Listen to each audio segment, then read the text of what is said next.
In this video, we're going to look at implementing an automated cart abandon follow-up.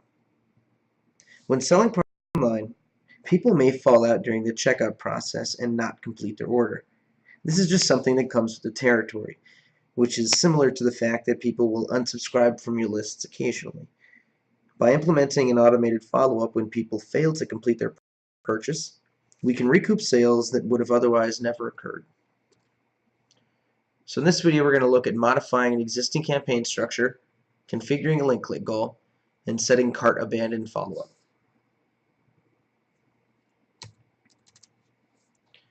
In this example, let's pretend that we have something that looks like this. Somebody opts in, there's a main sales sequence, and that's driving them to purchase. And we're going to add a cart abandon. So the first thing that we want to go ahead and do is disconnect this purchase goal, give ourselves some more space, and we need to drag out a new link click goal.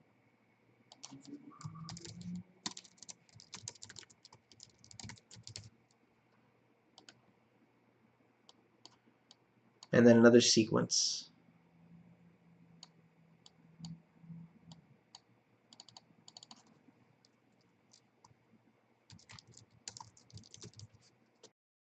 In this video, we're going to look at implementing an automated cart abandon follow-up. When selling products online, people may fall out during the checkout process and not complete their order. This is just something that comes with the territory, which is similar to the fact that people will unsubscribe from your lists occasionally.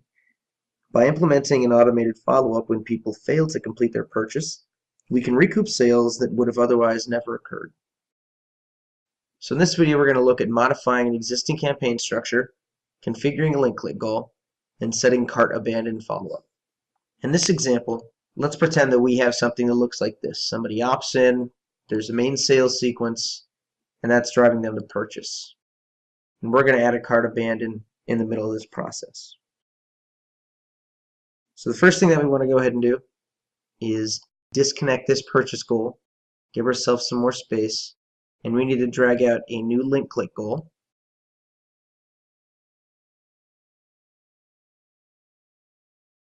And then another sequence.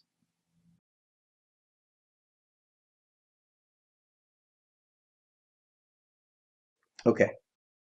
So now that we've got the structure here, we need to configure this link click goal. So we're going to double click into it, and we're going to click on every link for people to check out within these emails here.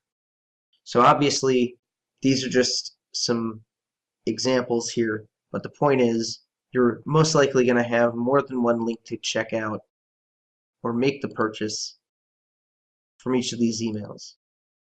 So you want to make sure that this link click goal is configured for every link in every email where people can go buy.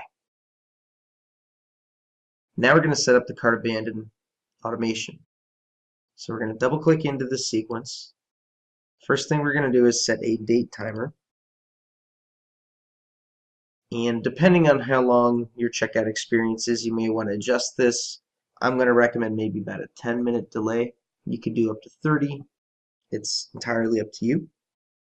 And we're going to have this run during normal business hours here in the context time zone. And this is important. The email has to be believable that somebody actually stopped, went to go ahead and send you an email. So now we're going to go ahead and connect the email step. And in this email, it's going to be designed to look like it came from an individual. And the main call to action is actually not to make a purchase. So the subject line says everything okay. And then we can say something like, hey, first name, wanted to see if you had any questions on widget A. I think that's what we're selling here. Widget A. If so, please reply and let me know. Have a great, and then we're going to merge in the day of the week. By putting in the day of the week, it feels a lot more personal, and it can be harder for people to figure out that this was an automated email.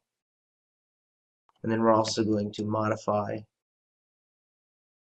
the link text to, again, make it feel like it's a more personal email here. Now the last thing we're going to do here is in the PS, we do still want to go ahead and give them a link back to finish their purchase, because that's the whole kind of point here.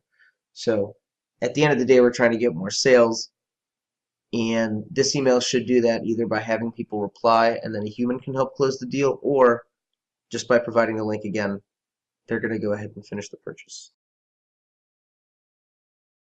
And then we can link this to the particular order form that they're going to.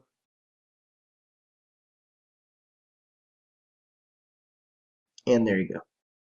We can now mark this email as ready. And now we can mark the sequence itself as ready too. One other thing that you might want to do is put a delay after this email to give the person some time to reply and actually recover the sale. So now, when somebody clicks to the order form from any of these sales emails, the link click goal sees this behavior and adds them to the abandon sequence. And if a purchase doesn't come through before that timer, then the recovery email is going to be delivered. Now what if you want to implement a cart abandon follow-up without stopping the primary sequence? Because that's how this will function right now. When somebody clicks, this sequence will stop and this will begin. Well, what if you want this to always run until they make a purchase? In that case, what you can do is you can actually isolate the cart abandon to start from a tag goal here. So what I'm going to do is I'm going to right click. I'm just going to convert this into a tag goal for right now. And now what we can do is we can create some kind of functional tag that says they're clicking to the order form. There you go. Visited the order form. And now within these emails here, we would simply want to apply that tag when people are clicking on the link. And to be consistent with everything else, we'll use the same order form. And there you go. So now this will apply the tag upon click. Same thing for any other normal link here. And again, we'll just be consistent. So now if they click on either one of these links, it's going to apply a tag. And then, of course, you'll want to make sure that you update the links in the rest of the emails here. But that tag will then kick off this cart abandon. But they'll still be in the main sales sequence. So keep that in mind depending on the kind of experience you're looking to generate. Now we can also add in extra emails to this abandon sequence if we want to extend the recovery process. For example, in these emails, we can address common objections, maybe add some extra purchase bonuses, maybe deliver a discount code, and so on. Now, just to point it out one more time, while this recovery email is automated, for best results, it should not feel automated. Rather, it should just happen to show up at the perfect time. That's why we're recommending that we encourage people to reply, so we can close the sale individually for those who bubble up.